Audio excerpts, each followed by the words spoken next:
আমার চাল কুমড়া গাছ এতদিন বড় হয় না। এই চাল কুমড়া গাছের সাথে যে এই আলু গাছটা ছিল, যেখানে চাল কুমড়া গাছটা একদম শক্তি পাইতে ছিল না, তা আম্মু আবার চেঞ্জ করে দিছে, এটা থেকে এইটা লাগাই দিছে, এই যে আলু গাছ লাগাইছে। কিন্তু দেখেন চাল কুমড়া গাছটা মাশাআল্লাহ বৃষ্টি পাওয়ার পরে গাছের চেহারাই বদলে গেছে, মানে এত সুন্দর হয়েছে। মানুষ যেমন পার্লারে ঢুকে একরকম, পার্লার থেকে বের হইলে চকচকা ঝকঝকা, তো বৃষ্টি পড়ার পরে গাছগুলো আমার ঝকঝকা চকচকা হয়ে গেছে, কত সুন্দর। আর মাশাআল্লাহ দেখেন কি করলা বের হয়েছে, কিভাবে দেখাবো দাঁড়ান।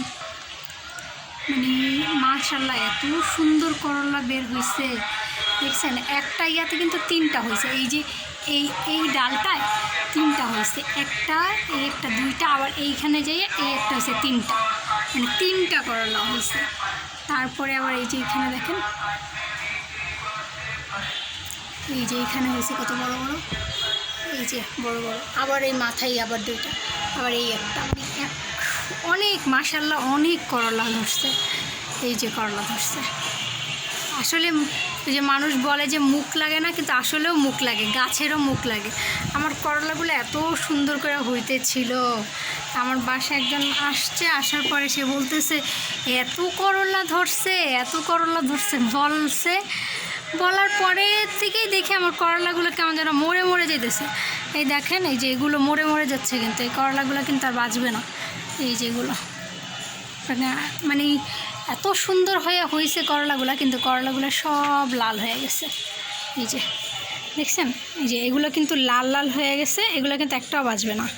এই যে দেখছেন লাল লাল হয়ে গেছে, মানে খুব মায়া লাগতেছিল। এইটা তো কম, প্রত্যেক দিন এরকম অনেকগুলো করে ছিঁড়ে ফেলি কী করবো, এগুলো তো আর বাঁচবে না, মানে এমনভাবে এগুলো শুকিয়ে গেছে।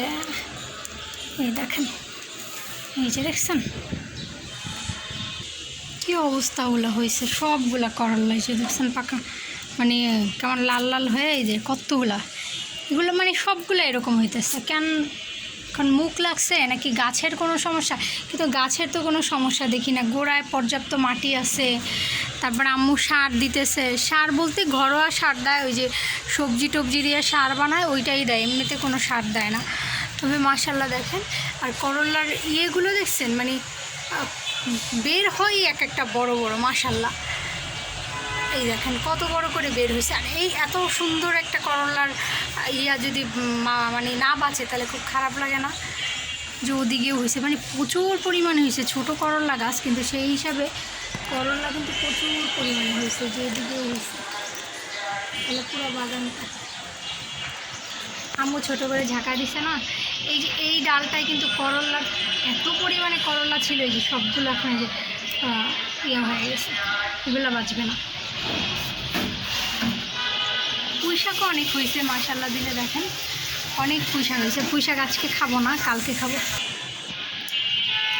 কালকে পুঁই শাক কাটবো। পুঁই শাকের লতা দেখছেন কোথায় উঠছে, বারান্দার একদম ওই উপরে উঠে গেছে, পুরো বারান্দা ভরে গেছে। আমার বারান্দাটা আমার কাছে ভাল লাগে, মানে নিচটা ভাল লাগে না, বাট উপরটা দেখলে অনেক ভাল লাগে, সবুজ লালু কালোরে আম্মু আটকায় রাখছে। ওরা অনেক দুষ্টামি করে, ওরা ঘর নোংরা করে ফেলে, তারপর আমার সোফার উপরে হিসু করে দেয়। যে আগে করতো না, ইদানিং ওরা করে কি, সোফার উপরে ওঠে, উঠা হিসু করে দেয়। শসা 2টা, শসা আমার 2টা শসা বের হওয়ার জন্য এমন করতেছে, কিন্তু বের তো করবো না, বের করলাম বকবে।